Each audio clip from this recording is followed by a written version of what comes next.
Madness has once again returned to Wonderland, and so shall we as we review Alice Madness Returns.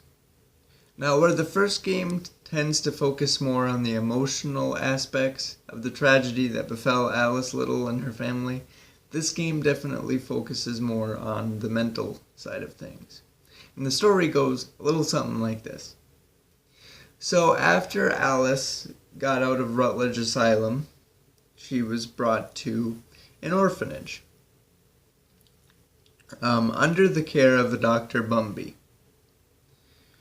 who is seemingly trying his best to help Alice suppress her memories of the tragedy. He's trying his best to help her forget and focus only on Wonderland, out with the bad and with the good, if you will.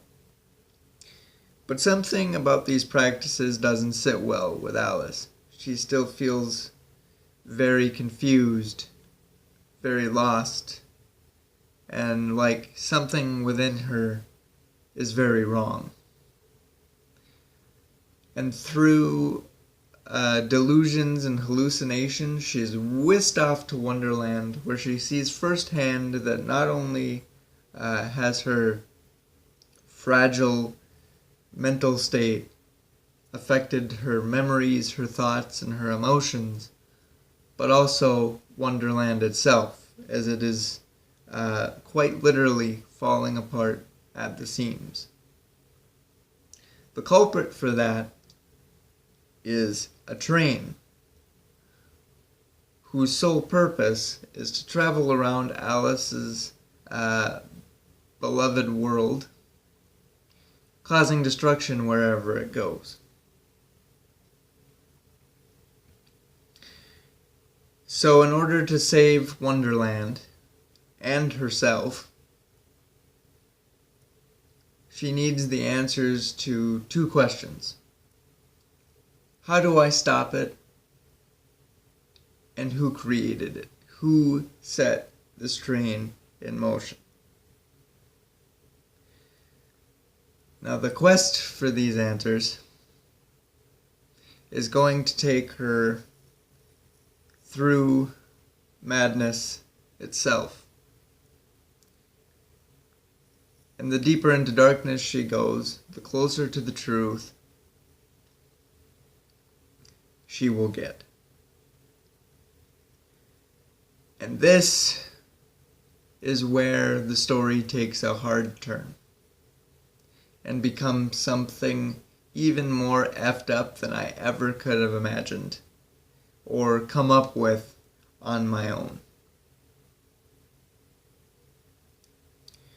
Because she finds out that the creator of the train is a being known as the Dollmaker, who, as his name implies, makes dolls, or makes children, I guess,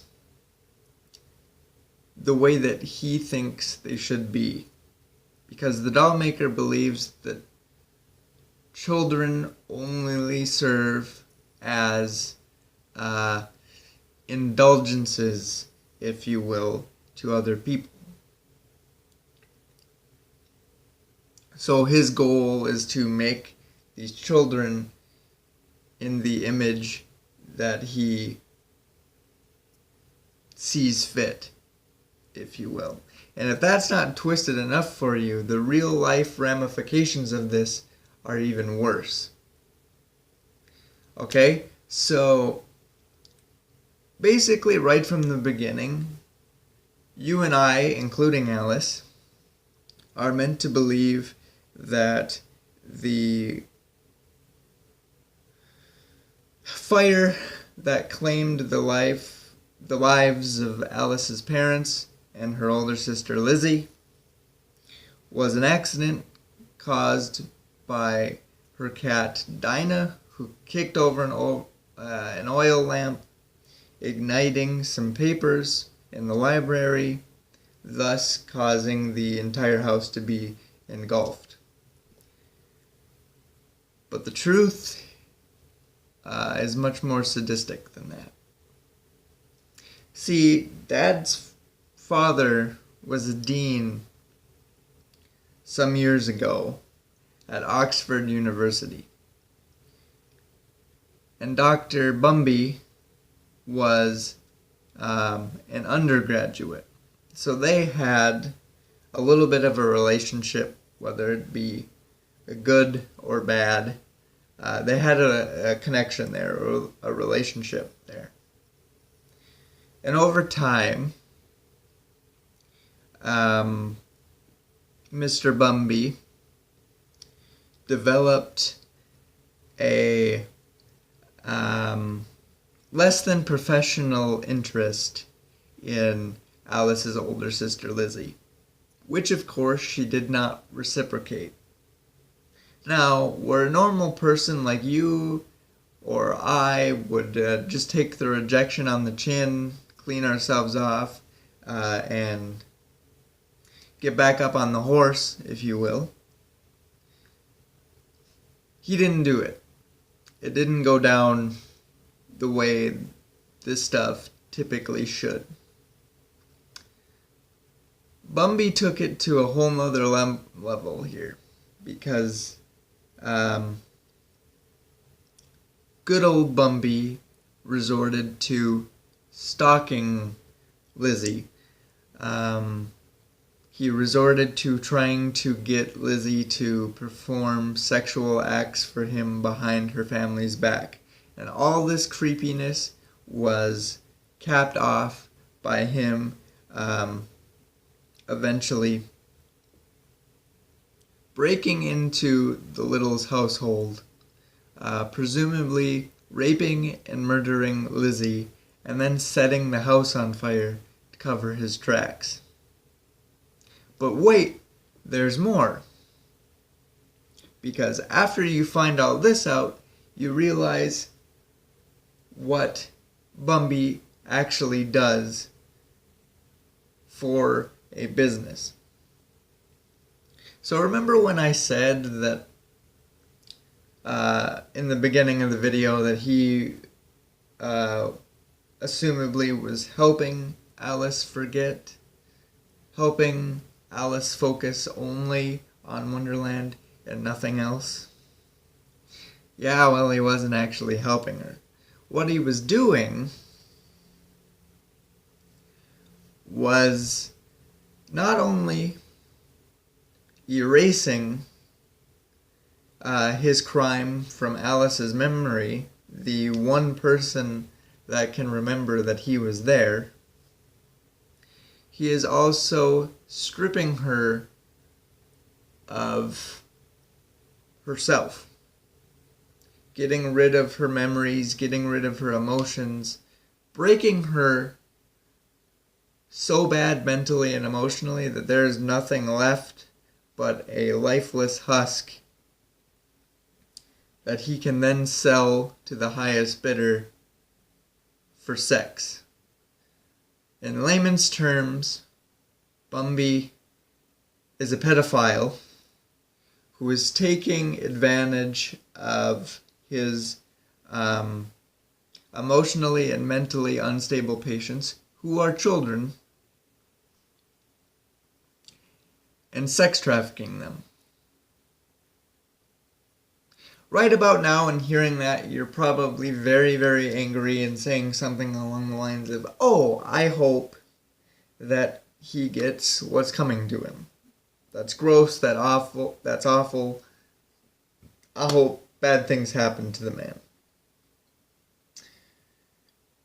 Have no fear.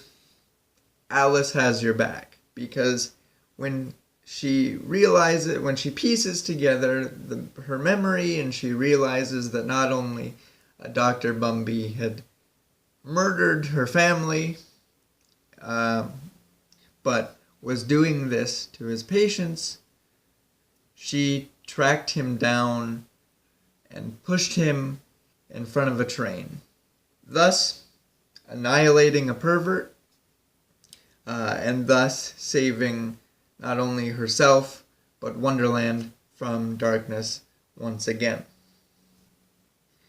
Now, I'm gonna let all that marinate for you a little bit. Meanwhile, I'm going to move on to the actual review portion of this video. And I'm going to do my best in this section to not sound biased. Because as I've said 1,000 times before, I absolutely love this game.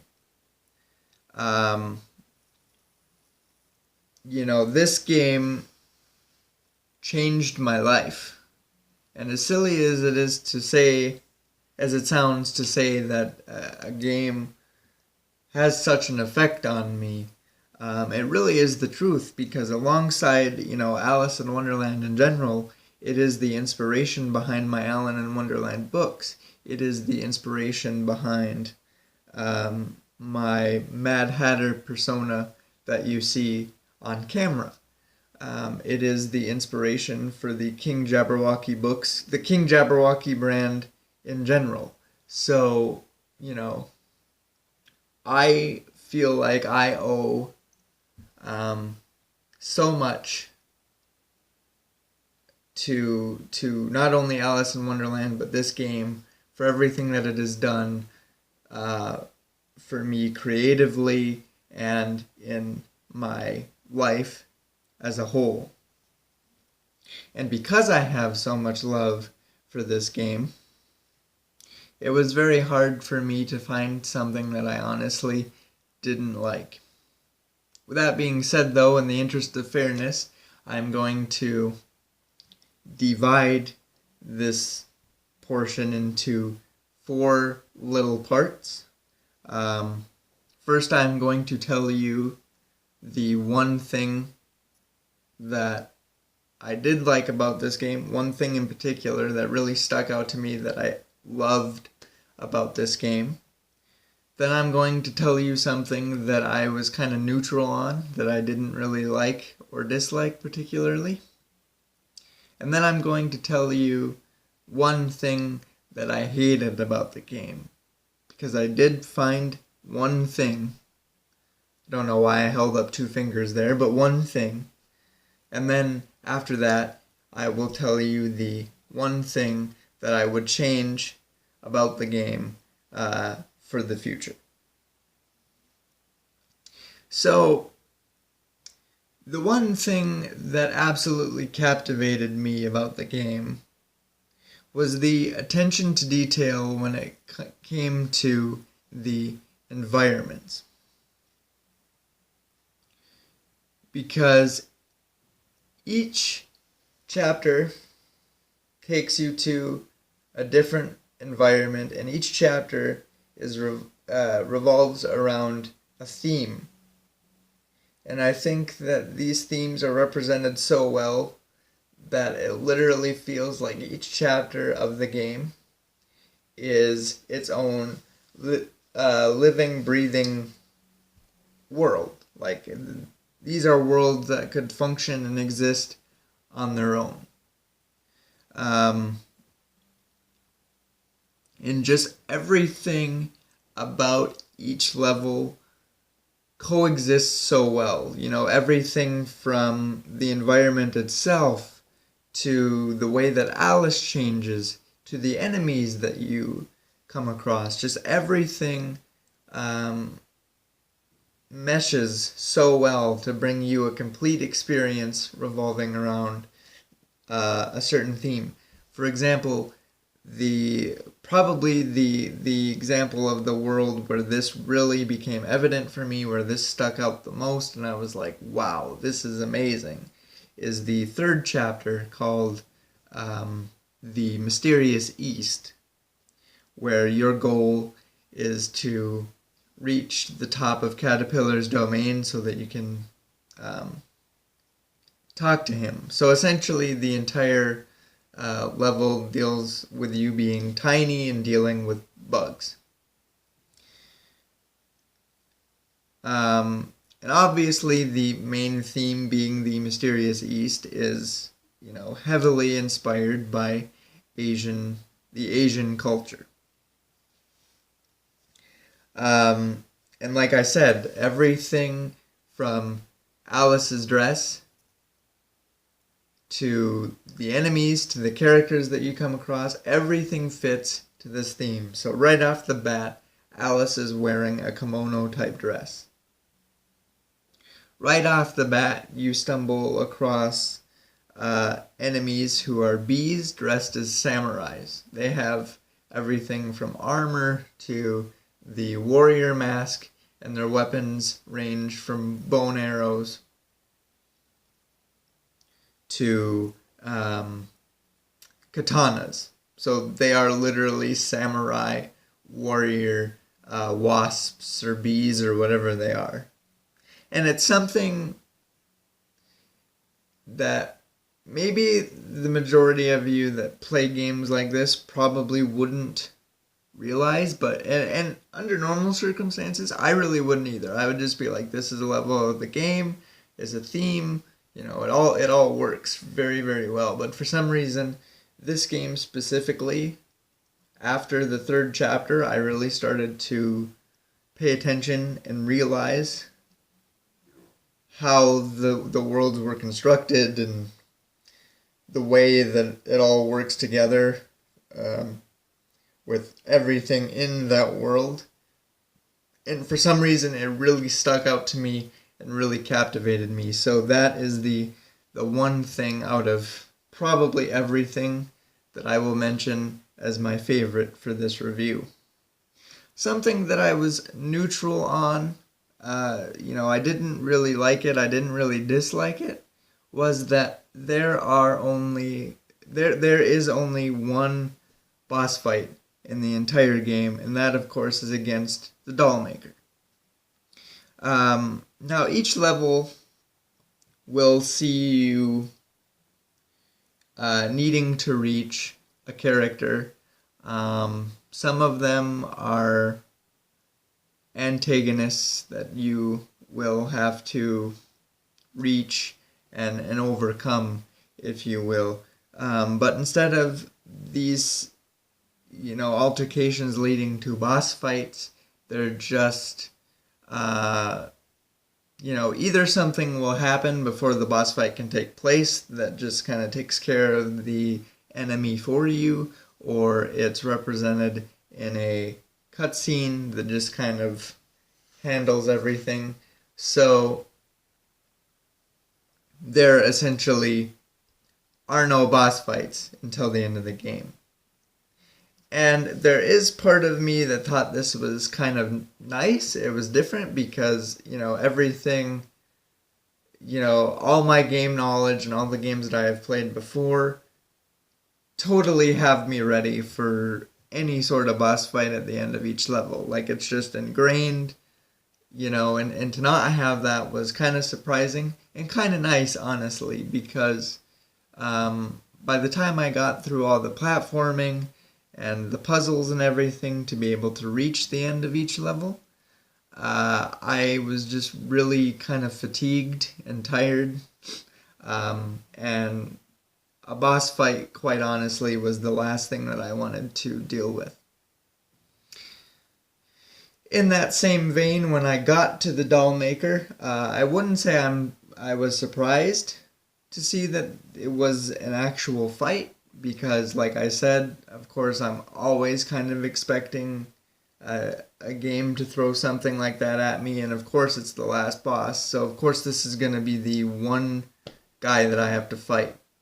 But it was kind of surprising, and I was like, oh, there's an actual boss here that I actually have to fight and survive against and kill. So just be aware that if you're interested in checking out this game, that there's not going to be a lot of boss fights or a lot of things like that. So if you're really into that kind of thing, this might not be the game for you. But I will say that the last boss fight against the Dollmaker was pretty good. It worked really well with the style of combat that the game gives you. It wasn't overly complicated, anything like that. And I was alright with having to actually fight that last boss. Now moving on to the one thing that I've picked out that I despised about this game. And you'll be surprised to know that it wasn't the platforming itself like it was in the previous game.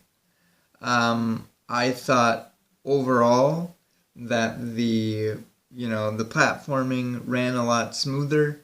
There was less bugs or age to get the better of me, and so every time that I would die because of platforming, it was just because I didn't manage the timing very well. So every error that I made, I can place on myself and not the game's will. But the one thing that I will say I hated was the timed segments. And us gamers, we all know exactly what that means. You come across a button or a pressure plate or something that opens a door or does something across the level, and you have a limited amount of time to get yourself from where you are to that place across the level before the door closes or the platform goes away or whatever it triggered goes away. And I hated this because I will say, I've said it once, I'll say it as many more times as I have to. I'm not good at platforming. I suck at it. And just when I was like, ooh, this platforming's not bad, this platforming's not gross, I could get the hang of this, you throw the stress and the pressure of timed platforming. So not only do I have to be good enough to actually platform, but I have to be precise enough to be able to complete it within a time limit. That is so stressful. Makes me sweat just thinking about it. And there was plenty of times in the game where I was like, I don't know how I completed this. I don't know. Something took a hold of me and took control of my hands and I was able to do it. I don't know how I did it, but I'm certainly not regretting it. I will say that, when it comes to the platforming in this game, it wasn't, I didn't feel frustrated and angry like I did with the first game.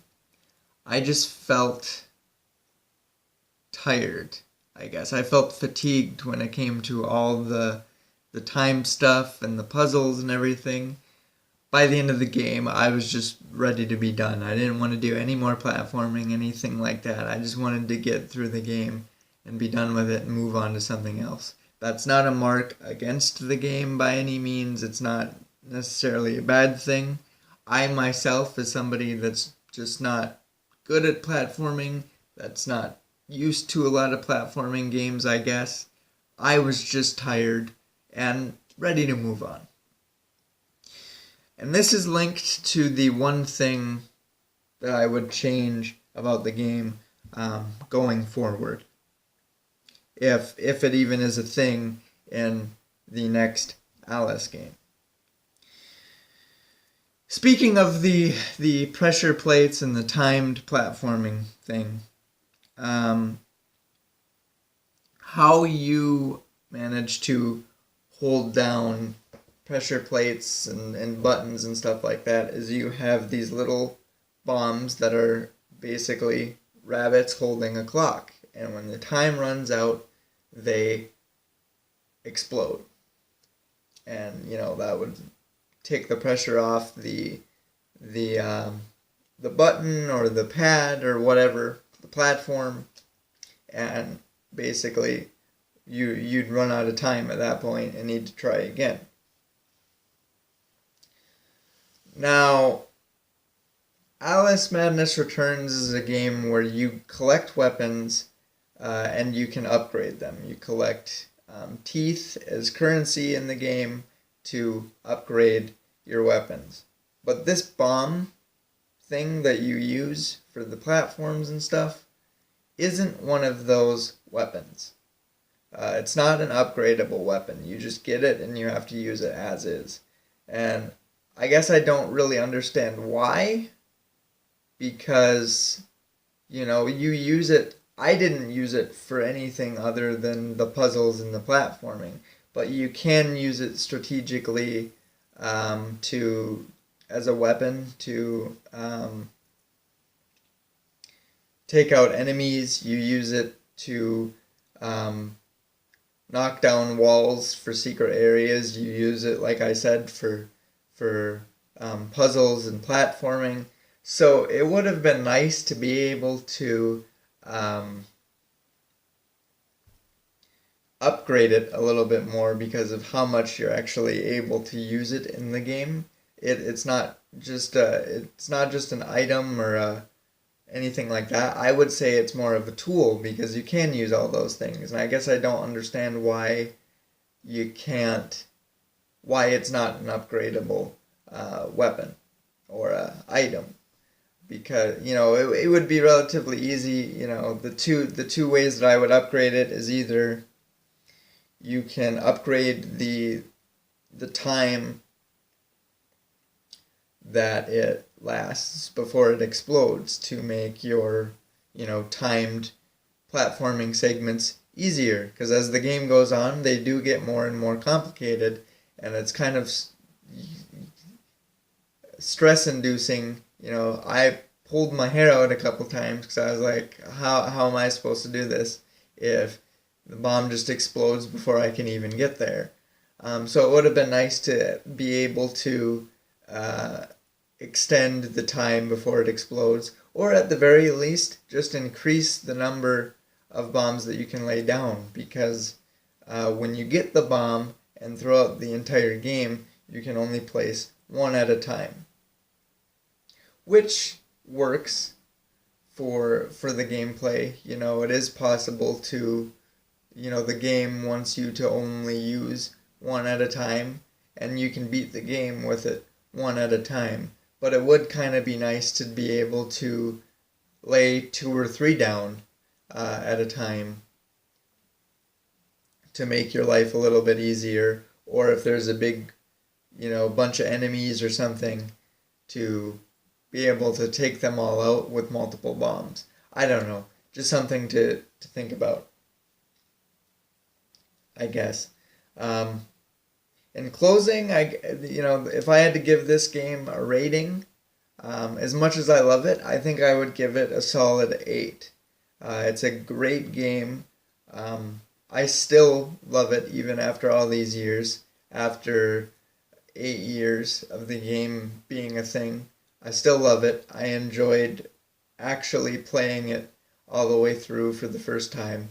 And I think even in 2019, it still has a lot of great things to offer the player. And I'm really excited to see what American Mcgee brings to the table when Alice Asylum becomes a thing.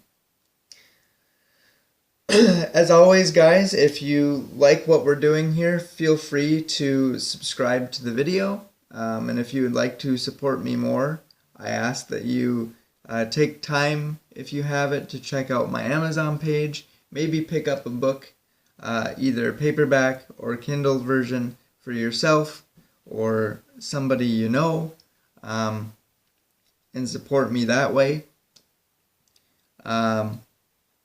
And I guess that's it, guys. That is my review, and we'll see you next time.